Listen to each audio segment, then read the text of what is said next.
अस्सलाम वालेकुम।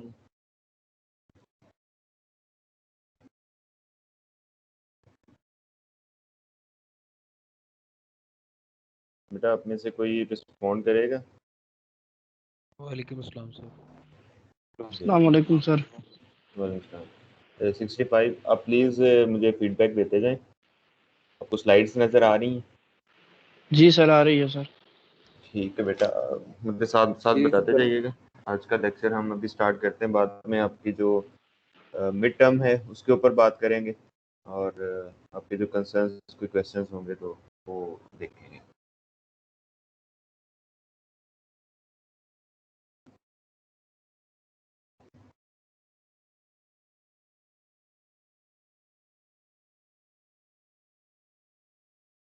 हमने लास्ट टाइम स्टार्ट किया था, थोड़ा ब्रीफ ओवरव्यू लिया था तब क्वालिटी मैनेजमेंट सिस्टम का।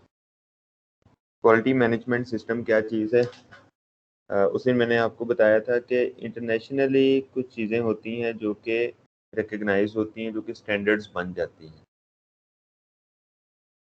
वो स्टैंडर्ड कस्टमर और सप्लायर्स सबको नोन होते हैं। वो स्टैंडर्ड मेजर कैसे किए जाते हैं, उसके प्रोसीजर्स क्या होते हैं, वो एक स्टैंडर्ड वे में परफॉर्म किए जाते हैं। तो कस्टमर और सप्लायर दोनों को इन चीज़ों का आइडिया होता है कि कौन से प्रोसीजर्स को अडॉप्ट करते हुए कौन से क्वालिटी पैरामीटर्स को चेक किया गया। तो एक प्रोडक्ट की जो स्पेसिफिकेशंस होती हैं वो स्टैंडर्डाइज हो जाती है। अगर हम टू पार्टी सिस्टम की बात करें जिसमें एक कस्टमर हो और एक सप्लायर हो, कस्टमर अपनी स्पेसिफिकेशन सेपरेटली उसको बताए और फिर सप्लायर उसके साथ कंप्लायंस करे, तो ये कॉम्प्लेक्स सिस्टम बनता है कि कस्टमर अपने तमाम सप्लायर्स को अपनी स्पेसिफिकेशंस बताएगा और एक जो सप्लायर है अपने तमाम कस्टमर से उनकी स्पेसिफिकेशंस उनके स्टैंडर्ड्स के मुताबिक अपनी प्रोडक्ट बनाएगा। तो ये कॉम्प्लेक्सिटी इसलिए बनती है कि हर एक के लिए डिफरेंट सिस्टम होगा, हर एक की मेजरमेंट अलग से होगी।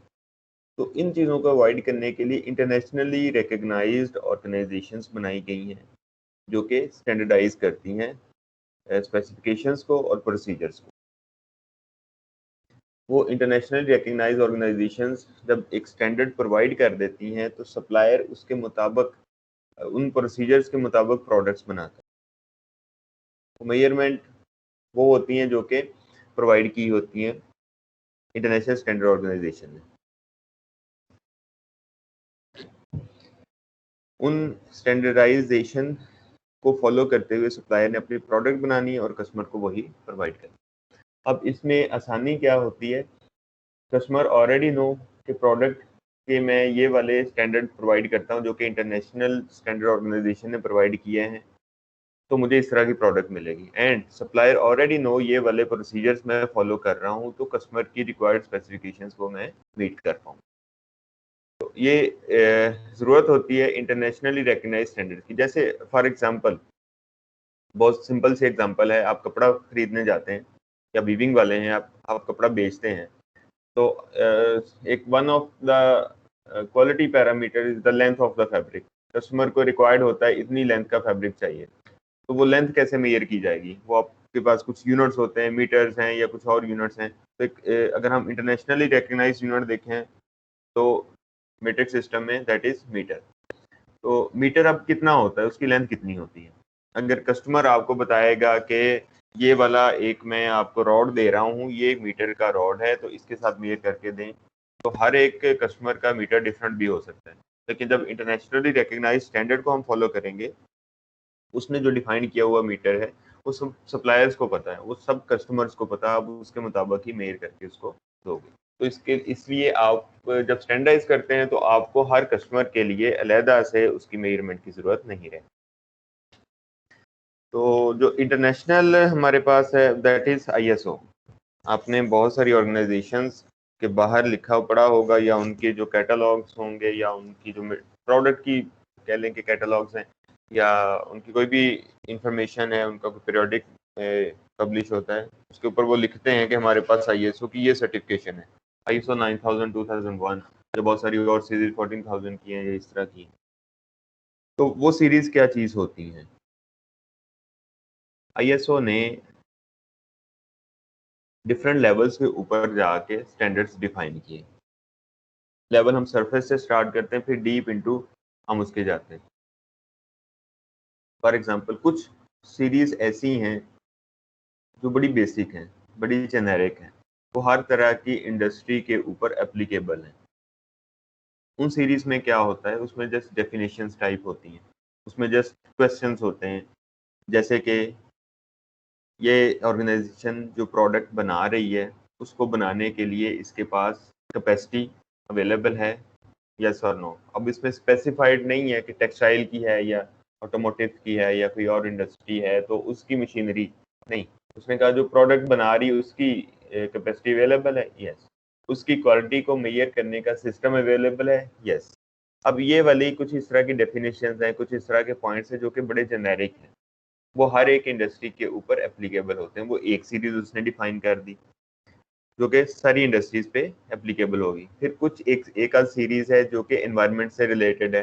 तो एनवायरनमेंट से रिलेटेड किस तरह की हो सकती हैं कि जो इसकी एमिशंस हैं, प्रोडक्शन के दौरान जो वेस्ट निकलते हैं उनको मैनेज करने के लिए इस ऑर्गेनाइजेशन ने अपनी कोई ना कोई सिस्टम बिल्ड किया हुआ है, यस। तो ये एनवायरनमेंट से रिलेटेड इस तरह की चीज़ें हैं। उसके बाद आ जाएं तो थोड़ा डेप्थ में जाएं तो वो सेक्टर स्पेसिफाइड सीरीज होती हैं, जैसे कि टेक्सटाइल एक सेक्टर है, ऑटोमोटिव एक सेक्टर है, एरोनॉटिकल इंजीनियरिंग एक सेक्टर है, इसी तरह से और numerous sector you can assume, उनसे स्पेसिफिक सीरीज होंगी। टेक्सटाइल से स्पेसिफिक है तो टेक्सटाइल से रिलेटेड उसमें लॉज होंगे, उसमें स्टैंडर्ड प्रोसीजर्स होंगे।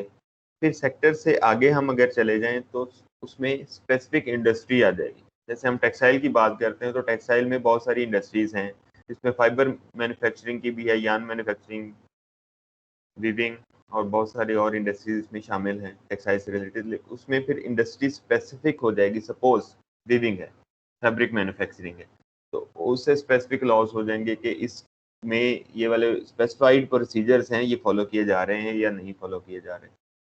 उसके बाद आ जाता है मशीनरी स्पेसिफिक, वो सीरीज आ जाती हैं जो कि स्पेसिफिकली सपोज आपकी लूम्स हैं, रैपियर है, उससे रिलेटेड कोई एक स्पेसिफिक मॉडल है उससे रिलेटेड आ जाएंगे। फिर उससे और डीप जाएं तो किसी भी मशीन के जो पार्ट्स होते हैं उनसे स्पेसिफिक सीरीज हो।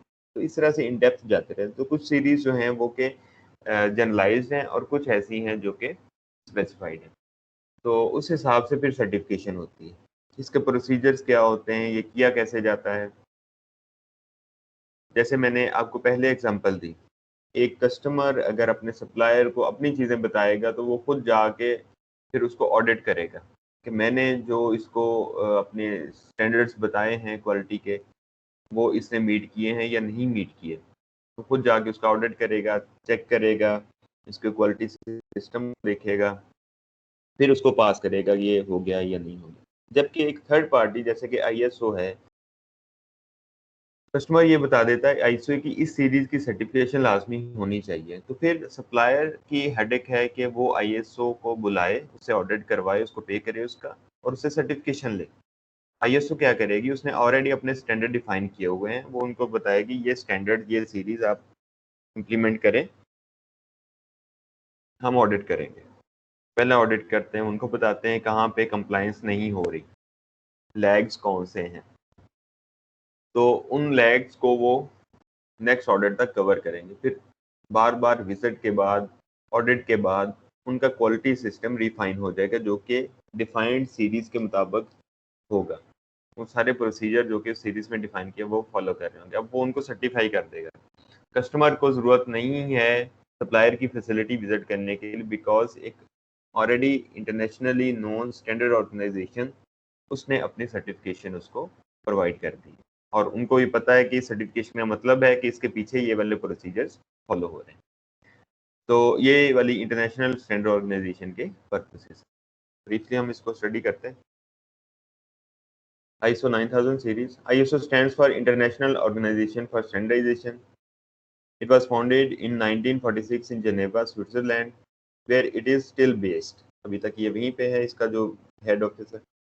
Its mandate is to promote the development of international standards to facilitate the exchange of goods or services worldwide. अब यही वो वाली बात है कि exchange of goods, और सर्विसेज, ये प्रोडक्ट्स या सर्विसेज को एक्सचेंज करना है, बाय और सेल करना है, तो उसको इसने फैसिलिटेट करना है। फैसिलिटी इसमें क्या है, कस्टमर की हेडेक नहीं है वो जाके उसके प्रोसीजर्स को स्टैंडर्डाइज करे, और सप्लायर की हेडेक नहीं है कि वो कस्टमर से को फॉलो करे, उससे सारी स्पेसिफिकेशंस ले, बल्कि एक इंटरनेशनल स्टैंडर्ड ऑर्गेनाइजेशन ने ऑडिट करके उसको बताना है कि आपका प्रोसीजर ठीक है या नहीं, या इसमें क्या किया जाए। तो ये facility international standardisation organisation provide करती है। It is compose of more than 90 member countries, तो इतने कंट्रीज हैं वर्ल्ड वाइड जो कि इसको फॉलो कर रहे हैं, इसकी सीरीज को अडॉप्ट कर रहे हैं। The US representative is American national standards institute.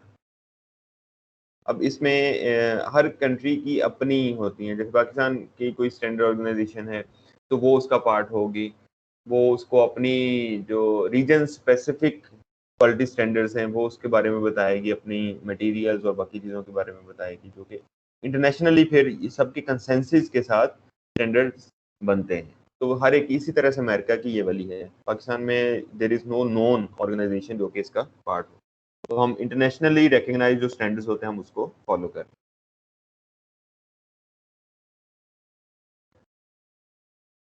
ISO technical committee, ये आईएसओ का पार्ट है, उसकी एक टेक्निकल कमेटी है।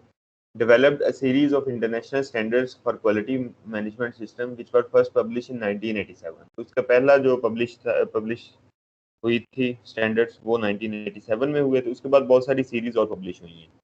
The standards for example ISO 9000, 9001, 9004 were intended to be advisory and were developed for use in two party contractual situations and internal auditing. जो ये वाली series है ये एडवाइजरी है, जैसे मैंने आपको शुरू में बताया, चंद एक चीज़ें, सिंपल से क्वेश्चन है कि इसमें क्वालिटी मैनेजमेंट सिस्टम मौजूद है, इसकी प्रोडक्ट बनाने की कैपेसिटी है, इसके मटेरियल जो हैं वो क्वालिटेटिव हैं, इस तरह की जो एडवाइजरी हैं जिसके अंदर मटेरियल या प्रोडक्ट या कह लें कि सेक्टर स्पेसिफिक चीज़ें नहीं होती, जो कि जनरलाइज होती हैं, वो इन सीरीज़ के अंदर मौजूद है। और ये जब पब्लिश हुई थी फर्स्ट टाइम तो उसमें टू पार्टी कंट्रेक्चुअल सिस्टम था कि ये सीरीज डिफाइन कर दी है, तो उस वक्त जो आईएसओ है वो विजिट करके ऑडिट करके उसको सर्टिफाई नहीं करती थी, बल्कि वो ये सिर्फ सीरीज डिफाइन करके कस्टमर और सप्लायर को दे दी गई थी कि इनको फॉलो कर दिया, तो खुद एक दूसरे का ऑडिट करके उसको स्टैंडर्डाइज करते थे। या कह लें कि इंटरनल ऑडिटिंग, एक कंपनी एक ऑर्गेनाइजेशन खुद से अपना ऑडिट करती है, तो वो एक इंटरनेशनल स्टैंडर्ड डिफाइन कर दिया गया, तो वो अपना खुद से उसके मुताबिक ऑडिट करती है कि मेरे पास ये वाला सिस्टम अवेलेबल है या नहीं, I can do these things और not. Now the standards have become universally accepted. तो पहले टू पार्टी कंट्रेक्चुअल सिस्टम या इंटरनल ऑडिटिंग ही होती थी उन एडवाइजरी प्रिंसिपल्स के वर्सेस, लेकिन अब ये वाले स्टैंडर्ड्स इंटरनेशनली नोन है, इंटरनेशनली उनको फॉलो किया जाता है। The fourth edition of 9000 of ISO 9001 was released in 2008 and it replaces third edition. ये लेटेस्ट इसकी है, मेरे ख्याल में 14000 भी आ गई।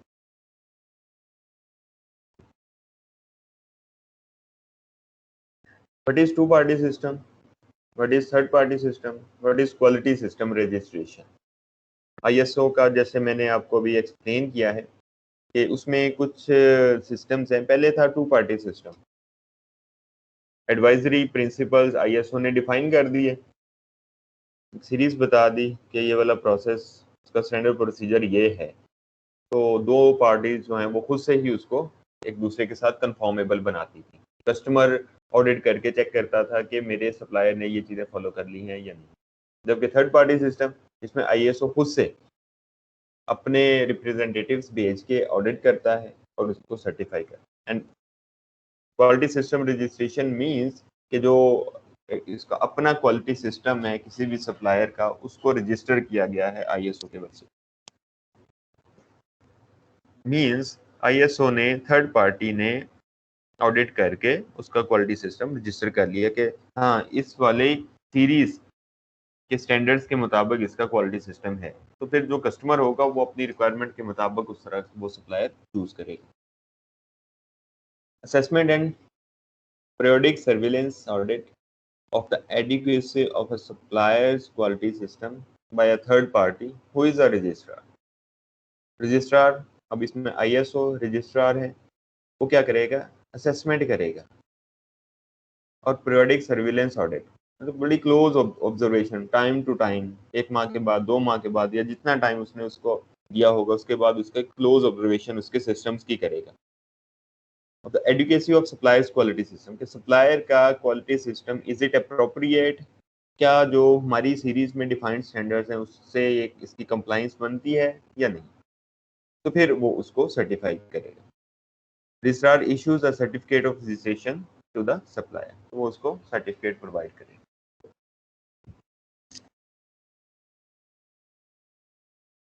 बेनिफिट्स ऑफ आईएसओ रजिस्ट्रेशन, जो मेन जो कि सरफेस पे हमें नजर आते हैं कि अगर एक कंपनी आईएसओ की कुछ सीरीज से रजिस्टर्ड है, जैसे शुरू में आपको बताया कि जेनेरिक सीरीज, इसके पास क्वालिटी सिस्टम है या बाकी इसकी प्रोडक्शन कैपेबल है कि वो ये प्रोडक्ट्स बना सके, मटेरियल इसके स्टैंडर्ड्स के हैं, ये वाली रजिस्ट्रेशन है, तो क्या फ़ायदा होगा? जो यूरोप में सप्लायर बैठा है वो पाकिस्तान में आके विजिट नहीं करता, बट सर्टिफिकेशन से उसको पता चल जाता है कि हाँ भाई ये कैपेबल हैं, दे कैन मेक इट। या कुछ ऐसी और कस्टमर्स हैं जो कि एनवायरनमेंट से बड़े कंसर्न्ड हैं, वो कहते हैं कि ये एनवायरमेंटल, इसके पास सर्टिफिकेशन होगी आईएसओ की तो हम इससे बाई करेंगे, मतलब उसने अपने वेस्ट को या अपने प्रोडक्शन सिस्टम को इस तरह से अलाइन किया गया है जो कि एनवायरनमेंट को नुकसान नहीं देता। या कुछ ऐसे हैं कस्टमर जो कि चाहते हैं कि हम जिन सप्लायर से बाई करें उन सप्लायर्स में सोशल रिस्पॉन्सिबिलिटी हो, वो सोसाइटी के लिए कोई ना कोई काम कर रहे हैं, तो उसकी रजिस्ट्रेशन इसके पास आईएसओ की है, तो दे विल बी सेटिस्फाइड कि इस पर रजिस्ट्रेशन है तो ये सारा काम इसके वर्सेस हो रहा है। तो क्या बेनिफिट होगा आपको अपनी मार्केटिंग करने में, आप एक मार्केट में पेनिट्रेट कर सकते हैं, एक अच्छी मार्केट में जो कि इन सारी सर्टिफिकेशंस का ख्याल रखती है, if you already have registered with ISO series. तो आपको मार्केटिंग में फ़ायदा होगा, जब आप प्रोडक्ट सेल करने जाएंगे तो आप कस्टमर के पोर्टफोलियो को देख के कि ये कौन सी चीज़ें एक्सेप्ट करते हैं, आप उनको बताएंगे कि वी हैव दीज सर्टिफिकेशन, हम ऑलरेडी ये रूल्स, ये प्रोसीजर्स फॉलो कर रहे हैं, तो वो आपसे बाई करेंगे, आपको मार्केटिंग में हेल्प होगी। कंपेटिटिव एज उसी से रिलेटेड है कि आपके कंपेटिटर्स हैं मार्केट में जिनके पास वो सर्टिफिकेशंस नहीं हैं जो आपके पास हैं, तो आपको कंपेटिटिव एज होगा, आप ज़्यादा कस्टमर्स को अट्रैक्ट कर सकेंगे as compare to your competitor, और आपकी प्रोडक्ट की प्राइस और एक्सेप्टेबिलिटी दोनों ही ज़्यादा आपको मिलेगी। देन इंटरनली आपका जो प्रोसेस इम्प्रूवमेंट है आप वो अटेन करते हो, जब आप आईएसओ की सर्टिफिकेशन लेने जाते हो तो आप अपने सिस्टम को बेटर करते हो, सिस्टम बेटर करेंगे तो ही आपको सर्टिफिकेशन मिलेगी, क्योंकि बार बार जब ऑडिट होंगे वो आपको बताएंगे कि यहाँ पे आप लैग करते हैं, इसको इम्प्रूव करें, तो आपकी इंटरनल कैपेसिटी और क्वालिटी सिस्टम इम्प्रूव होगा। सो इंटरनल क्वालिटी आपकी इम्प्रूव होगी कैसे, आपकी परसेंटेज ऑफ स्क्रैप कम होगी, रीवर्किंग कम होगी, एंड नॉन कन्फॉर्मिटीज़ मीन्स जो प्रोडक्ट के स्टैंडर्ड्स डिफाइंड हैं उसके साथ आपकी प्रोडक्ट का जो लैग है वो कम से कम हो। देन प्रोडक्शन रिलायबिलिटी, आपने चूंकि अपने प्रोडक्शन सिस्टम को ऑडिट के थ्रू एफिशिएंट बनाया है, उसको आपने कह लें कि उस पर वर्क करके आपने डाउन टाइम्स कम किए हैं या उसमें इम्प्रूवमेंट लेके आए हैं, तो क्या होगा, आपके ब्रेकडाउन्स कम होंगे। ब्रेकडाउन्स के मेंटेनेंस के इश्यूज की वजह से आपकी मशीन बंद हो गई या कुछ और वजूहत की बिना पर मशीन बंद होगी जो कि उसकी प्रोडक्शन से रिलेटेड है, वो आपके ब्रेकडाउन्स कम होंगे, डाउन टाइम आपका कम होगा, मशीन जितनी टाइम पे बंद रहती है 1 घंटे में या एक शिफ्ट में, तो वो आपका टाइम कम से कम होगा। एंड देन आपके प्रोसेस इंप्रूवमेंट के अंदर एक्सटर्नल क्वालिटी है, मीन्स जो कि प्रोडक्ट आपने सेल करनी है उसकी क्वालिटी आपकी बेहतर है, तो क्या होगा, आपके क्लेम्स ऑफ प्रोडक्ट कम आएंगे, वारंटी क्लेम्स जो होते हैं कि प्रोडक्ट कस्टमर के पास गई है, उसने देखा ये सही वर्क नहीं कर रही तो क्लेम आ गया। रिटर्न प्रोडक्ट्स डिफेक्टिव है तो आपके पास रिटर्न वो कम होंगे क्योंकि आपने प्रोडक्ट को स्टैंडर्ड के मुताबिक बनाया हुआ है। इसी तरह से टाइम परफॉर्मेंस है कि आप ऑन टाइम डिलीवरी करेंगे क्योंकि आपका प्रोडक्शन सिस्टम और बाकी जो सप्लाई चेन का सिस्टम है वो ऑलरेडी एफिशिएंट हो चुका है, आपने ऑडिट के थ्रू सही जो स्टैंडर्ड प्रोसीजर हैं उनको फॉलो कर किया हुआ है, तो आप टाइमली अपनी प्रोडक्ट को डिलीवर कर पाएंगे। थ्रूपुट टाइम आपका कम होगा, थ्रूपुट टाइम मीन्स जो आपका प्रोडक्शन या ट्रांसफॉर्मेशन टाइम होता है, एक प्रोडक्ट को आप रॉ मटेरियल से या एक शेप से दूसरी शेप में कन्वर्ट करते हैं, तो आपको जितना वो टाइम लगता है दैट इज थ्रूपुट टाइम, तो वो आपका टाइम कम होगा क्योंकि आपका प्रोडक्शन सिस्टम एफिशिएंट है। Cost of poor quality, cost of poor quality क्या चीज़ है कि जब आपने प्रोडक्ट बनाई उसके ऊपर अपने सारे रिसोर्सेज लगा दिए जो कि रिवर्सेबल नहीं है, वो आप उसकी जो आउटपुट है उसको रीगेन नहीं कर सकते। प्रोडक्ट अगर आपकी फेल हो गई, आपको वापस मिल गई, आपके वो किसी काम की नहीं, तो जितने भी उसके ऊपर रिसोर्स लगाए गए हैं, जो टाइम लगाया गया है, वो सारे का सारा वेस्ट हो जाएगा। That is cost of poor quality. इसके अलावा आपकी रेपुटेशन मार्केट में खराब होगी, आपके ब्रांड का इमेज खराब होगा, वो सारा कॉस्ट ऑफ पुअर क्वालिटी में आएगा।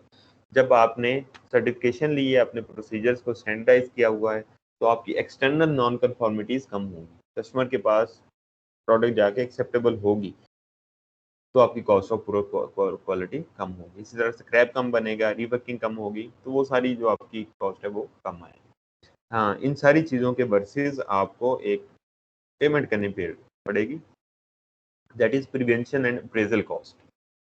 ये आपकी इंक्रीज हो जाएगी। आपने मेंटेनेंस अच्छी करनी है, अपने प्रोडक्ट को बनाने के लिए जो इन्वेस्टमेंट करनी है, स्टैंडर्डाइज प्रोडक्ट बनाने के लिए या सर्टिफिकेशन के मुताबिक आपने अपने प्रोसीजर्स बनाने के लिए, तो आपको उसके ऊपर कॉस्ट करनी पड़ेगी। क्या होगा, आपको एम्प्लॉयज़ की ट्रेनिंग करनी पड़ेगी, आपके मेंटेनेंस के यूज़ आपको ज़्यादा करने पड़ेंगे, अच्छी क्वालिटी के मटेरियल्स बाई करने पड़ेंगे, ये सारी चीज़ें तो आपकी कॉस्ट लगेगी, लेकिन उसके वर्सेस आपके पास बेनिफिट्स बहुत सारे होंगे।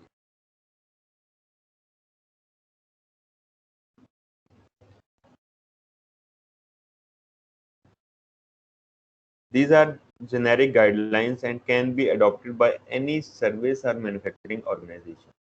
जैसे मैंने आपको शुरू में बताया कि कुछ चीज़ें ऐसी हैं जो कि जस्ट डेफिनेशन टाइप होंगी, वो जस्ट क्वेश्चन करेंगी ये आपके पास हैं या नहीं है, इस तरह का सिस्टम। तो उनमें से कुछ सीरीज हैं जैसे ISO 9000 2005, इसमें डेफिनेशंस हैं। ISO 9001 2008 this is QMS requirements के क्वालिटी मैनेजमेंट सिस्टम की रिक्वायरमेंट्स क्या होती हैं, जस्ट वो रिक्वायरमेंट्स बताई होगी जेनेरिक फॉर्म में। 9004 2000 quality management system performance improvement guidelines हैं कि परफॉर्मेंस अगर इंप्रूव करनी है तो कौन कौन सी चीज़ें आप कर रहे हों तो आपकी परफॉर्मेंस इंप्रूव होगी। आई वुड अर्ज ऑल ऑफ यू कि आप इंटरनेट से ये वाली चीज़ें पढ़ के सीधा सीधा इसको पढ़ें, इसमें है क्या चीज़, फिर आपको अंडरस्टैंडिंग होगी। अच्छा, डेफिनेशन है तो किस तरह से हर तरह की ऑर्गेनाइजेशन पे अप्लाई होती हैं। क्वालिटी मैनेजमेंट सिस्टम की रिक्वायरमेंट्स हैं तो कैसे सारी ऑर्गेनाइजेशन, इवन टेक्सटाइल के ऊपर आप खुद से सोचें कैसे अप्लाई होती हैं। इसी तरह से परफॉर्मेंस इंप्रूवमेंट की गाइडलाइंस हैं, उनको आप पढ़ें और देखें आपके सेक्टर पे कैसे अप्लाई होती है। The standards require an organisation to say, अब इनमें क्या है कि ऑर्गेनाइजेशन खुद से कहना है, खुद से अपने आप से क्वेश्चन करना है, but it is doing to ensure quality. अब इनमें इन सीरीज के अंदर ये है कि आप अपनी क्वालिटी को इंश्योर करने के लिए क्या कर रहे हैं, अपने खुद से उसको डिफाइन करना है। Then do what it says, और जो आपका आंसर होगा वो आप करें। एंड फाइनली डॉक्यूमेंट और prove that it has done what it is said. फिर आप खुद से उसको वेरीफाई करें कि जो कहा है वो आपने किया है या नहीं। तो ये इस तरह की ये वाली सीरीज है। ये कुछ सेक्टर स्पेसिफिक सीरीज हैं। For example AS 9100, it is related to aerospace industry quality system. ISO TS 16949 quality system automotive suppliers के लिए। TL 9000 quality excellence for suppliers of telecommunication forum. ISO IEC 17025 2005 general requirements for competency of testing and calibration laboratories। ISO 15189 2012 quality and competency in medical department. तो ये कुछ series हैं जो sector specific है। इसी तरह से टेक्सटाइल से स्पेसिफिक भी होंगी। आई वुड अर्ज आप ढूंढें कि टेक्सटाइल से स्पेसिफिक कौन सी है। नेक्स्ट लेक्चर में हम इसको डिटेल से स्टडी करेंगे, इसको पढ़ेंगे कि ये वाली स्टैंडर्ड्स कैसे बनाए जाते हैं, इनके मतलब क्या हैं, ये जो सीरीज लिखी जाती है ये किस तरह से लिखी जाती है। तो ये नेक्स्ट लेक्चर में हम इसको फॉलो करें। यहाँ तक आपकी कोई क्वेश्चंस हैं लेक्चर से रिलेटेड, पहले वो पूछ लें, फिर उसके बाद मिड टर्म का आपसे डिस्कस करते हैं। Excuse me sir. जी बेटा। सर टू पार्टी सिस्टम का दोबारा बता दें एक बार। बेटा टू पार्टी सिस्टम ये है कि सीरीज और स्टैंडर्ड्स डिफाइन किए हैं एक कस्टमर ने और वो सप्लायर को जाके विजिट करता है खुद से। ये 2 पार्टी सिस्टम है। जबकि थर्ड पार्टी सिस्टम ये है कि आपकी एक इंटरनेशनली नोन ऑर्गेनाइजेशन है जिसको सबने एक्सेप्ट किया है, वो स्टैंडर्डाइज करके सर्टिफाई कर देती है, कस्टमर खुद से विजिट नहीं करता। 2 पार्टी सिस्टम में कस्टमर खुद विजिट करेगा, थर्ड में एक जो स्टैंडर्ड ऑर्गेनाइजेशन है वो जाके विजिट करके ऑर्डर करेगा। ठीक हो गया।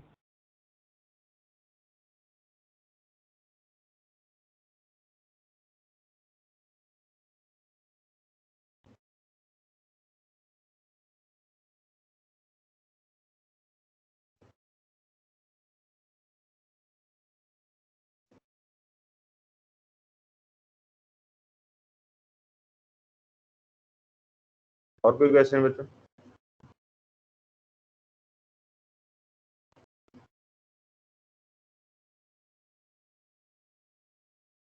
मिड टर्म का आपको ऑलरेडी इंफॉर्मेशन पहुंच गई होगी कि 31 मई से ऑनवर्ड आपका वाइवा होगा, आपका ऑनलाइन आपको कॉल करके तो क्वेश्चंस किए जाएंगे, उसकी बेस पे आपको इवेलुएट किया जाएगा। Be prepared in the viva mode. आप के सिलेबस में शामिल तो ये वाला लेक्चर भी है जो हम आज पढ़ रहे हैं, बट मैं ये वाला जो है वो स्किप कर रहा हूँ। आपको सिर्फ परफॉर्मेंस मेजर्स तक जो पढ़ाया है वो सारे का सारा आपके मिड के सिलेबस में आएगा, उसमें से क्वेश्चंस आएंगे। और मैंने मेजरली 4 तरह के डिफाइन किए हैं, उसी में से आपके टॉपिक्स में से क्वेश्चंस आएंगे, उसी में से आपके नंबर मार्क किए जाएंगे। अब परफॉर्मेंस मेजर तक आपके मेरे ख्याल में 5 या 6 चैप्टर बनते हैं, तो उसमें आप को मैंने सारा मटेरियल ऑलरेडी प्रोवाइड किया हुआ है। आपके पास लेक्चर्स भी हैं, आपके पास बुक भी है। मेनली कोई भी आपको हेल्पिंग मटेरियल है, उसमें आपकी स्लाइड्स हैं या रिकॉर्डिंग्स हैं लेक्चर्स की या कुछ भी, दैट इज़ हेल्पिंग मटेरियल। लेकिन मेनली जो आपसे क्वेश्चंस किए जाएंगे that is from your book. मैंने उसी से आपको आपकी सारी चीज़ें बनाई हैं, उसी से आपको पढ़ाया है, तो आप बुक को फॉलो करें। आप कह लें कि एक very simple to the point guideline आपके लिए ये है कि अब चैप्टर्स को आपने अच्छी तरह से पढ़ा है तो आपके लिए ये वाला एग्ज़ाम मुश्किल नहीं होगा, अब बड़ी आसानी से इसको कवर कर जाएंगे। लेकिन अब अगर आपने बुक को फॉलो नहीं किया, किसी और मटेरियल को फॉलो करके आए, तो हो सकता है आप कोई चीज़ें स्किप कर दें और आपको प्रॉब्लम हो सकती है। तो सर इससे बुक वाइज रिलेटेड कौन से आपकी चैप्टर्स हैं ये? जी बेटा, सर बुक वाइज कौन से चैप्टर्स हैं ये? बुक वाइज आपको मैंने मेन टॉपिक्स शेयर किए हुए हैं, या जो आपको स्लाइड्स या लेक्चर शेयर किए हुए हैं उन पे मेन टॉपिक हैं, वही वाले चैप्टर के नेम है। Okay.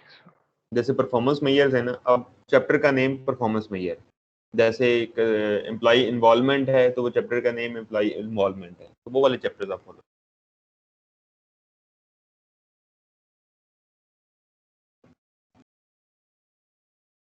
Be prepared. Okay sir. अभी आपके पास बच्चों 1 वीक है, आप 1 वीक रोजाना एक एक चैप्टर पढ़ते जाएं, that's not a big deal.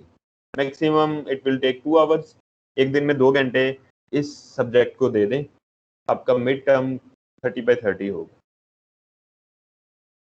So from today इंशाल्लाह। स्टार्ट रीडिंग योर बुक, आपके पास है ऑलरेडी, उसको पढ़ना शुरू करें। एक तो बेनिफिट ये है कि आपका मिड टर्म अच्छा होगा, दूसरा बेनिफिट ये है कि आपको उससे लर्निंग होगी, एक नई डोमेन में आपका दिमाग खुलेगा कि हाँ कल को जाके इंडस्ट्री में ये भी एप्लीकेशंस कर सकते हैं।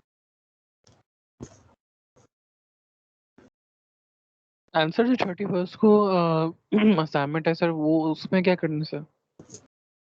बेटा आपको सारा डिफाइन तो किया है, अब पूछे उसमें क्या समझ नहीं है। सर मतलब कोई एक स्पेसिफिक जिस तरह प्रोसेस होता है लाइक वार्पिंग का वीविंग के अंदर या फिर ग्राइंडिंग का, तो सर उसको हम किस तरह डिफाइन करेंगे कि उसके क्या बेनिफिट्स हैं और उसको हम क्यों ना यूज़ करते हैं, ये करते हैं वगैरह, बेटा तो सर वो। इसमें एक चीज को समझे, परफॉर्मेंस मेजर्स है। आप वार्पिंग है ना, सपोज वार्पिंग का परफॉर्मेंस मेजर क्या हो सकता है, मैं तो आपकी फील्ड से रिलेटेड नहीं हूँ, आई डोंट नो वार्पिंग क्या चीज़ है।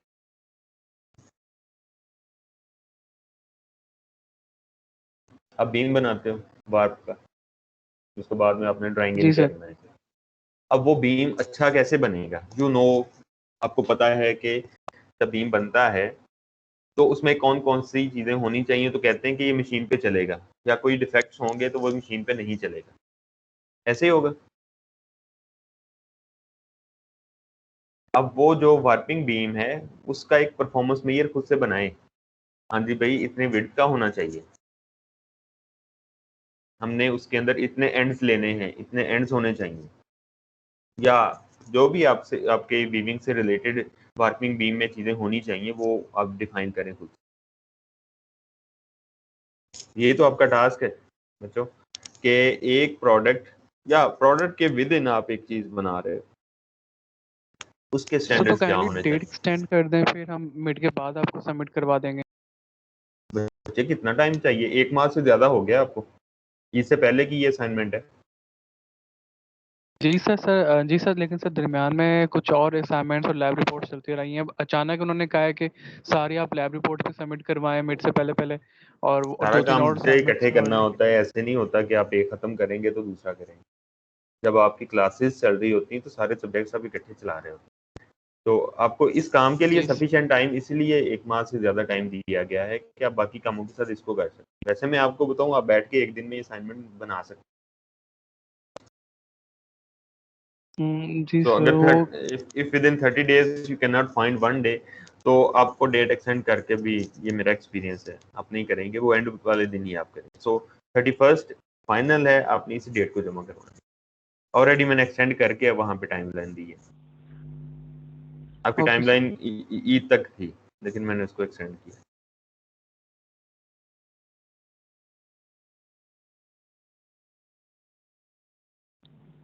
Excuse me sir.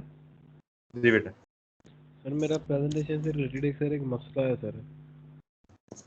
बताएं बेटा। सर वो जो आपने 7 मई की सर आपने डेडलाइन दी थी, मैंने तब सबमिट की है सर ये प्रेजेंटेशन। तो सर आज दोबारा मैंने उधर जाके देखा है तो वो नॉट टर्न्ड इन हुआ था सर वो। अच्छा, तो अभी कर दें बेटे, सबमिट सर हो मैंने अभी जाएगी, कर लेट दी। में आएगी, मैं देख लूंगा उसको। जी सर वो मैंने अभी कर दी, लेकिन सर उसकी जो बनी हुई डेट ने उस एंड वाले दिन, बेशक वो आप चेक कर लीजिएगा सर। ठीक है बेटा। Thank you so much sir.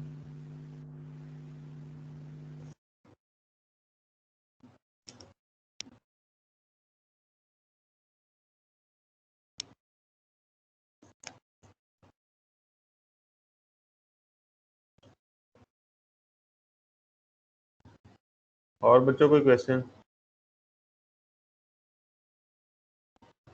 तो बता दें वाइवा किस तरह का होगा, किस तरह के क्वेश्चन आएंगे सर, कितने क्वेश्चन आएंगे? बच्चे मेरा ख्याल है कि एक से मैं 15 से 20 सवाल तो करूँगा, होंगे क्वेश्चन आपके, छोटे छोटे ही होंगे। कुछ चीज़ें एक्सप्लेन करने के लिए कह दूंगा, कोई डेफिनेशन आपसे पूछ लूंगा, कोई सिनारियो आपको बता के आपसे सोल्यूशन मांग लूंगा। जैसे अभी ये वार बीम की बात कर रहे तो मैं आपसे पूछ लूंगा, अच्छा इसका परफॉर्मेंस मेजर बताएं क्या हो सकता है, आपने ऑलरेडी वर्क किया होगा, तो इस तरह की। तो वही जो जैसे क्वेश्चन वाइवा में होते हैं, लेकिन अब सब्जेक्ट से रिलेटेड होंगे, प्रैक्टिकल से रिलेटेड नहीं।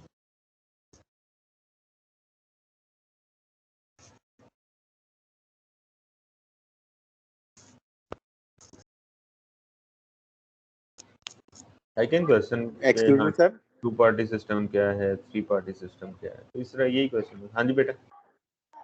जी सर, कुछ लड़कों का सर इंटरनेट का इशू है सर, मतलब किसी के पास लाइट नहीं है, तो सर वो कहते काइंडली सर को बता देना। हाँ सही है, वो ऐसा करें आप कैंपस में किस जगह पे बैठ जाएं, यहाँ पे इंटरनेट है। नहीं सर, वो ना घर में है सर, विकास है, तो उसके बाद ना कल से रात से लाइट नहीं है सर। वो कह रहा था, कहता कि मेरी क्या दिन दिन को बेटा लाइट जब आपका वाइवा होगा ना उसके लिए आप खुद से एक्सक्यूज मेंटेन मी सर। करें अपने, एक एक बेटा, अपने कह लें कि लैपटॉप चार्ज करके रखें, अपने फ़ोन के ऊपर कोई पैकेज करवा के रखें जिसमें 4G आपका ऑलरेडी बड़ा अच्छा चलता है। तो जब वाइवा होगा तो डेफिनेटली आप ऑफ नहीं हो सकते, if you are off you are zero. तो आपने खुद से जी वाइवा के लिए अपने आप को प्रिपेयर करके रखना है। ठीक है सर। जी बेटा, कोई और क्वेश्चन कर रहा है? सर वो आज की अटेंडेंस के लिए गए थे लड़के सर, जिन्होंने वकास है सर, उसने ना इंटरनेट का इशू है तो सर क्लास नहीं ले और सर अभी अभी बेटा, सर वो ज्वाइन attendance नहीं किया है, अभी होगी। सर लाइट आई है, मैंने सर अभी 6 मिनट पहले ज्वाइन की है सर मीटिंग। मैंने अब ठीक है, आपकी अटेंडेंस होगी क्योंकि मैंने अभी डाउनलोड की। ठीक है सर, 6 मिनट पहले ज्वाइन की सर। हाँ, मैंने अभी 2-3 मिनट पहले डाउनलोड की। Okay sir.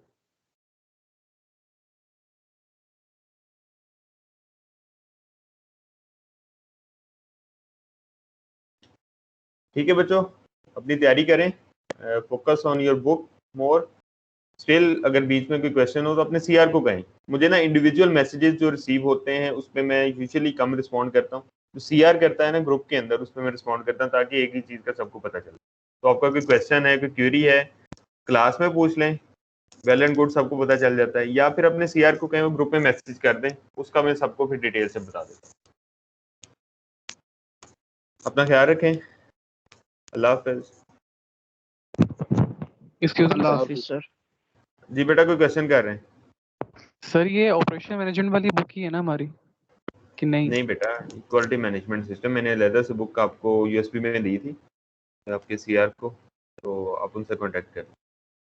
सर वो रिसीव नहीं हो रही है सर, वो काइंडली ग्रुप में भेज सकते सर हैं वो आप? हमारे तक रिसीव नहीं हुई सर। बेटा वो अपने सीआर से कहें कि आपको दे दें। एक्चुअली वो इट्स मोर देन 400 MB, वो आपके ग्रुप में भी शेयर नहीं हो रही। शुरू में मैंने करने की कोशिश की थी लेकिन वो 100 MB से ज़्यादा वहाँ पे शेयर नहीं होती। तो वो मैंने आपके सीआर को, अभी आपकी क्लासेस शुरू हुई थी तो उसको कहा था यूएसबी में ले ले, तो वो ले गया था मुझसे। तो आप काइंडली उससे कहें कि वो आपको किसी ड्राइव पे रख के शेयर कर दे या किसी भी तरह से। Do ask him for your book, मैंने ऑलरेडी उसको दे दी।